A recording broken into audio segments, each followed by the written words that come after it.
Muy buenos días y bienvenidos a este canal. Mi nombre es Encarnación Troyano y en el vídeo de hoy vamos a continuar estudiando la Ley de Administración de la Junta de Andalucía. Vamos a estudiar la organización básica que está regulada en los artículos 13 al 49 de la ley. En principio vamos a hacer un esquema básico y general sobre dicha organización para después pasar a estudiar artículo por artículo. En principio os tenéis que imaginar la administración de la Junta de Andalucía como una pirámide, donde arriba está el Consejo de Gobierno, debajo del Consejo de Gobierno encontramos las consejerías, los órganos directivos y las unidades administrativas. Cada nivel dirige al inmediatamente inferior y ejecuta las decisiones adoptadas por el superior. Desarrollando el esquema anterior tenemos al Consejo de Gobierno, a las consejerías como órgano superior. Dentro de las consejerías tenemos las viceconsejerías. Dentro de las viceconsejerías encontramos a la Secretaría General, a la Secretaría General Técnica y a las direcciones generales. Y dentro de estas encontramos a los servicios, secciones y negociados. Todos estos órganos están divididos en órganos superiores y en órganos directivos. Los órganos superiores son los que planifican y coordinan. Y tenemos las consejerías. Y los órganos directivos son los que ejecutan y dirigen la gestión diaria. Y tenemos a la viceconsejería, secretarías generales, secretarías generales técnicas y direcciones generales. Y además tenemos a los llamados órganos periféricos, que son las delegaciones del Gobierno de la Junta de Andalucía y las delegaciones territoriales provinciales de la Consejería. Ahora vamos a ir desarrollando todo este esquema artículo por artículo. Y vamos a comenzar con los artículos 13 y 14. Tenéis que tener en cuenta que la administración no es una sola cosa, sino que está formada por muchas piezas organizativas. Por ejemplo, como ya hemos visto en el esquema anterior, dentro de las consejerías encontramos al consejero, viceconsejería, dirección general, servicios, secciones y negociado. Sin embargo, no todos estos órganos tienen la misma importancia jurídica. La ley divide en órganos administrativos y unidades administrativas. Los órganos administrativos tienen competencia propia y pueden adoptar decisiones con efectos jurídicos, lo cual significa adoptar una decisión que crea, modifica, extingue o reconoce derechos y obligaciones, produciendo consecuencias legales para una persona, para una empresa o para una administración. Es decir, no se trata simplemente de hacer un informe, tramitar un expediente o archivar documentos. Se trata de realizar una actuación que cambia la situación jurídica de alguien. Por ejemplo, una persona solicita una ayuda de 3.000 euros. La Dirección General dicta una resolución concediendo la subvención solicitada. Como consecuencia, la persona adquiere el derecho a cobrar la ayuda y por lo tanto tiene efectos jurídicos. Sin embargo, las unidades administrativas realizan tareas de apoyo, gestión, tramitación o ejecución, pero normalmente no adoptan decisiones con efectos jurídicos propios. Por lo tanto, las diferencias básicas entre ambas son las siguientes. El órgano administrativo tiene competencias propias, puede dictar actos administrativos y produce efectos jurídicos frente a terceros. Por ejemplo, será un órgano administrativo la Dirección General de Tráfico o, por ejemplo, una delegación del Gobierno.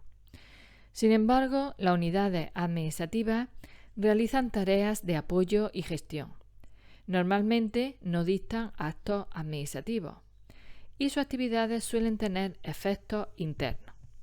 Por ejemplo, unidades administrativas serían la sección de personal, el negociado de nóminas, la oficina de atención al ciudadano, etc. Tenéis que tener en cuenta que una unidad administrativa será considerada un órgano cuando sus funciones tengan efectos frente a terceros, es decir, cuando sus decisiones o actuaciones afecten a ciudadanos, empresas u otras entidades externas a la administración. Por ejemplo, un servicio que concede o deniega una beca, o una oficina que resuelve una solicitud de subvención. En ambos casos, la actuación produce consecuencias jurídicas para una persona o entidad externa.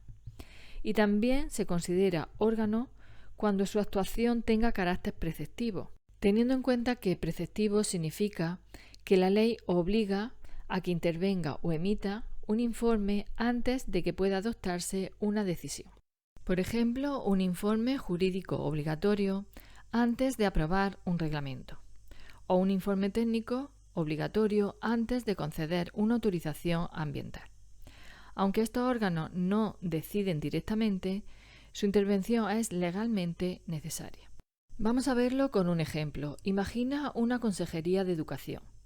Dentro de la unidad administrativa que no es considerada órgano, encontraríamos, por ejemplo, al registro que recibe solicitudes de becas, al personal que archiva expedientes y a la oficina que tramita la documentación.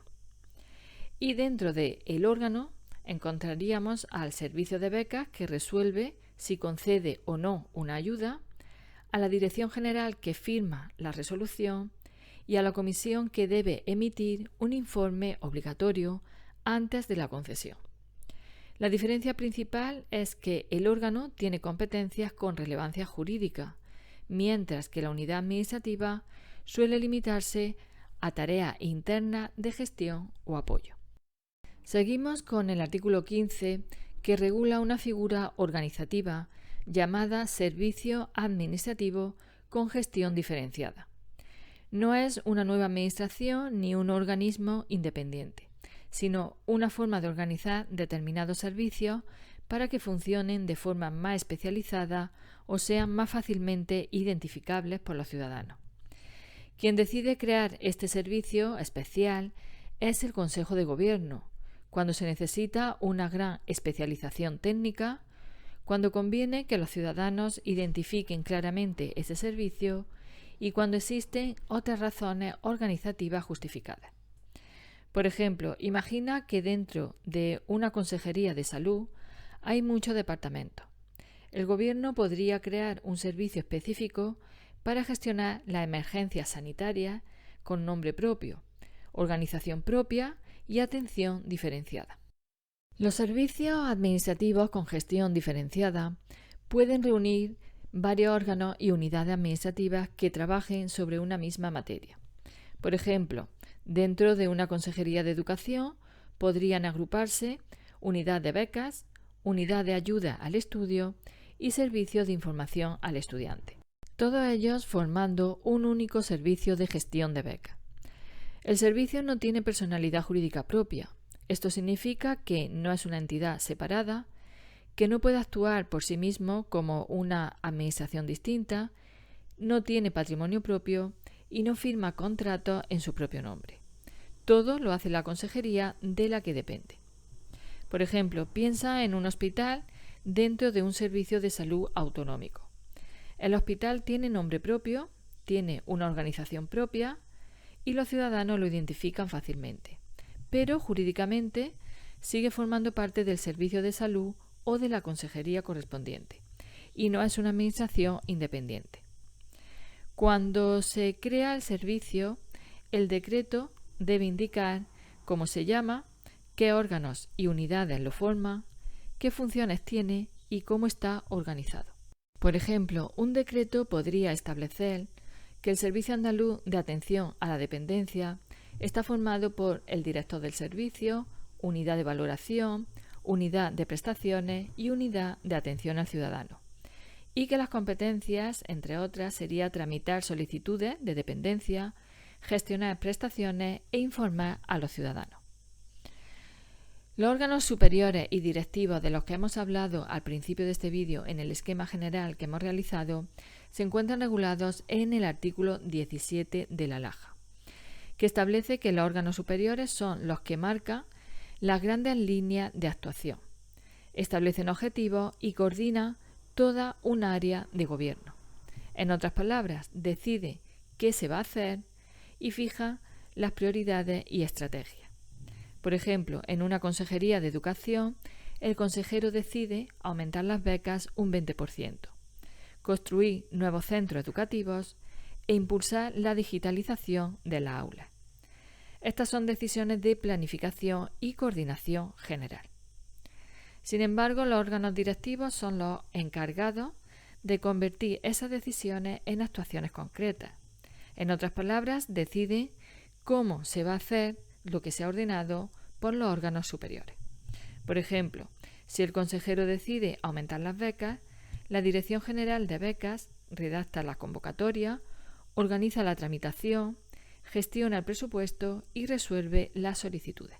Si os dais cuenta, está ejecutando la política marcada por el órgano superior. Los órganos directivos también actúan como jefes de los servicios y unidades que dependen de ellos. Por ejemplo, un director general puede dirigir un servicio de becas, un servicio de inspección, unidad de gestión económica y unidad de personal. Le da instrucciones y supervisa su trabajo diario. Para nombrar o destituir a un órgano directivo, no basta con que el consejero lo decida por sí solo. El procedimiento es el siguiente. El consejero propone una persona. El Consejo de Gobierno aprueba un decreto. Mediante ese decreto se produce el nombramiento o el cese. Por ejemplo, supongamos que la Consejería de Salud quiere nombrar a una nueva directora general de Salud Pública. La consejera propone a la candidata. El asunto se lleva al Consejo de Gobierno. El Consejo aprueba un decreto de nombramiento y la candidata queda nombrada directora general. Lo mismo ocurre si se quiere cesar a esa directora general. Es muy importante a la hora de hacer el examen que tengáis en cuenta lo que voy a decir a continuación. Como regla general, una persona nombrada no empieza a ejercer el cargo el mismo día en que se aprueba el decreto. Empieza al día siguiente. Por ejemplo, el Consejo de Gobierno aprueba el nombramiento el lunes 10 de mayo. La nueva directora general toma posesión jurídica del cargo el martes día 11 de mayo. Sin embargo, y atención porque aquí es donde está la diferencia, cuando una persona es cesada, es decir, deja de ocupar el cargo, lo hace inmediatamente. No hay que esperar al día siguiente. Por ejemplo, imagina que el 15 de septiembre el Consejo de Gobierno acuerda el cese de Ana como directora general y nombra a Carlos como nuevo director general. Ana deja de ser directora general el mismo 15 de septiembre. Sin embargo, Carlos comienza a ser director general el 16 de septiembre. El punto 5 del artículo 17 establece quién puede ser nombrado para determinados puestos directivos, especialmente técnicos, dentro de la Administración andaluza. No cualquier persona, por ejemplo, puede ser nombrado secretario general técnico, ya que debe ser una persona que sea funcionario de carrera o personal estatutario fijo de los servicios de salud, en determinados casos. Además, debe pertenecer al cuerpo o escala para cuyo acceso se exija una titulación universitaria. La Secretaría General Técnica es un órgano directivo que suele encargarse de asuntos jurídicos, recursos humanos, contratación, organización interna, elaboración de normas, etc. Por lo tanto, es una figura muy técnica dentro de una consejería. Vamos a ver ejemplos de personas que sí podrían ser nombradas. Por ejemplo, un funcionario del grupo A1 de la Junta de Andalucía licenciado en Derecho. Un funcionario del Estado perteneciente al Cuerpo de Administradores Civiles del Estado. Un funcionario de una comunidad autónoma que accedió con un grado universitario. Un funcionario de un ayuntamiento perteneciente al grupo A1. O un médico estatutario fijo del sistema público de salud. Sin embargo, ejemplos de personas que no pueden ser nombradas sería una persona del sector privado que nunca ha sido funcionario, un funcionario interino, personal laboral de la Junta y un funcionario de un cuerpo para cuyo ingreso no se exigía título universitario. La ley amplía esta exigencia y establece que también deben ser funcionarios de carrera o personal estatutario fijo, en los términos previstos, las personas que sean nombradas titulares de la Secretaría General competente en Administración Pública, que es el órgano que dirige la política de función pública y organización administrativa. Titular de la Dirección General con competencia en Administración Pública, por ejemplo, una Dirección General de Recursos Humanos o de Función Pública. Titular de la Intervención General de la Junta de Andalucía, que es el órgano que controla la legalidad económica y financiera de la Junta. Y el titular de la Dirección de la Agencia Tributaria de Andalucía, que es el órgano que gestiona y recauda determinados tributos autonómicos. La ley exige estos requisitos porque son puestos muy técnicos que requieren conocimientos específicos en derecho administrativo, hacienda pública, gestión de personal, contratación pública, control financiero, etc. Por eso la ley exige que quien lo ocupe tenga experiencia previa dentro del sector público y una cualificación elevada. El Consejo de Gobierno puede decidir que ciertos puestos técnicos importantes solo los pueden ocupar funcionarios expertos, especialmente en áreas sensibles, como puede ser dinero público o impuestos. Por ejemplo, una Dirección General de Inspección Educativa inspecciona colegios e institutos y evalúa si cumplen la normativa. Puede exigirse que solo la dirija un funcionario de carrera. O, por ejemplo, la Dirección General de Servicios Jurídicos de Informes Legales a la Administración y que defiende a la Administración en juicio, normalmente la ocupan funcionarios del cuerpo jurídico. Seguimos con el artículo 18 de esta ley, que establece que cuando el Consejo de Gobierno nombra a las personas que ocupen determinados cargos directivos, como puede ser un director general, un secretario general técnico, etc., debe procurar que no haya una presencia desproporcionada de un sexo respecto del otro.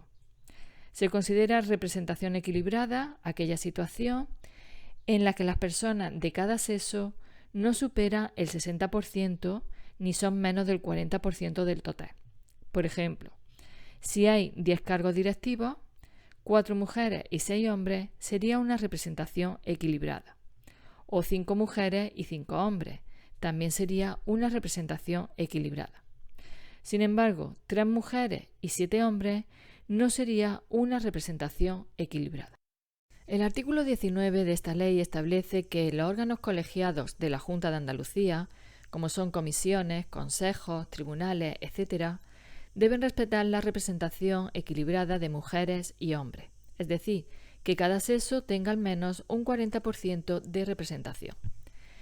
No se tienen en cuenta las personas que pertenecen al órgano automáticamente por el cargo que ocupa. Por ejemplo, un director general de personal, un secretario general técnico o un interventor general, si forman parte del órgano porque la ley dice que esos cargos deben estar presentes, no se incluye en el cálculo del 40-60%. Este artículo también establece que las entidades que nombran representantes deben colaborar para que se alcance el equilibrio entre hombres y mujeres. Por ejemplo, supongamos un órgano colegiado con presidente por razón del cargo, que es hombre, secretario por razón del cargo, que es también hombre, y 8 vocales designados.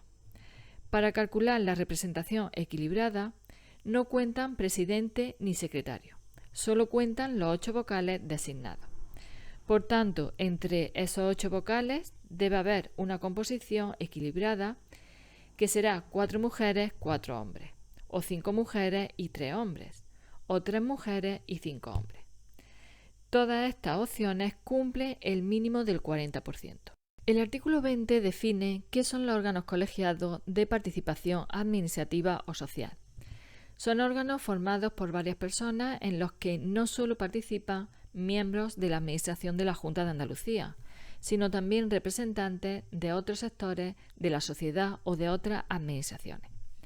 Su finalidad es permitir las participaciones, el asesoramiento, la consulta o las colaboraciones en asuntos públicos. Por lo tanto, estos órganos colegiados de participación administrativa o social, además de integrarse por miembros de la Junta de Andalucía, pueden integrarse por representantes de otras administraciones públicas, ayuntamientos, diputaciones, Administración General del Estado o universidades públicas.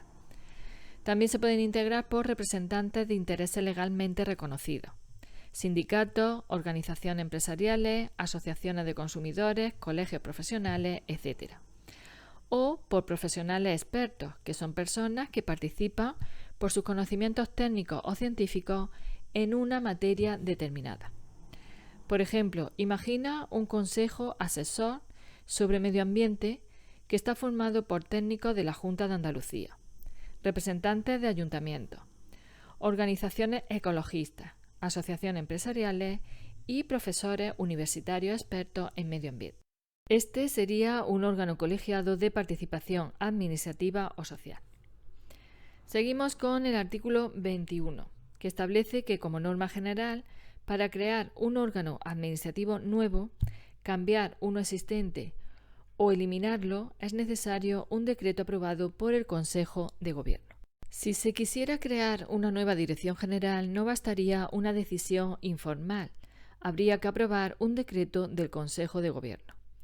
Los órganos colegiados tienen sus propias normas de creación, modificación y supresión, que pueden ser distintas de la regla general. Por lo tanto, tenéis que tener en cuenta a la hora del examen que los órganos administrativos ordinarios se crean, modifican y suprimen por decreto del Consejo de Gobierno. Sin embargo, los órganos colegiados se rigen por la normativa específica que les resulte aplicable. El artículo 22 regula qué requisitos debe cumplir la creación de un órgano administrativo de la Junta de Andalucía y es muy típico de examen porque mezcla requisitos jurídicos, organizativos y económicos.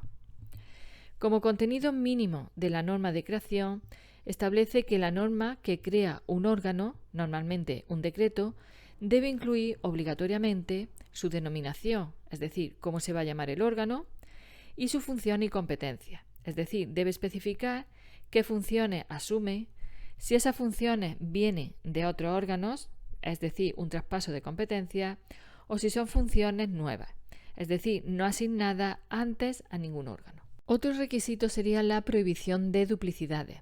No se pueden crear órganos nuevos si sus funciones ya existen en otro órgano. Si hay coincidencia de funciones, la norma debe suprimir el órgano antiguo o reducir sus competencias. La consejería competente en administración pública revisa que no haya duplicidades. Y el último requisito sería un estudio económico obligatorio. Antes de crear un órgano, debe hacerse una valoración de su impacto económico-financiero y un informe obligatorio según la normativa. Es decir, no se puede crear un órgano sin saber cuánto cuesta y cómo se financia. Hay una excepción muy importante que se suele preguntar bastante en los exámenes y es que tenéis que tener en cuenta que todo lo anterior no se aplica a la creación de consejerías, al cambio de nombre de consejería, a la modificación de competencias, al cambio de orden de prelación y a la supresión de consejerías. En concreto, las consejerías tienen un régimen especial más flexible a nivel organizativo. Y con esto ya hemos visto todo lo relacionado al capítulo de la delimitación y creación de órganos. Si te ha gustado este vídeo, dale al me gusta y así podré continuar subiendo vídeos a este canal. Te dejo en la descripción de este vídeo unos manuales recomendados por si los necesitáis. Gracias como siempre por estar ahí al otro lado de la cámara, por acompañarme y te espero en el próximo vídeo.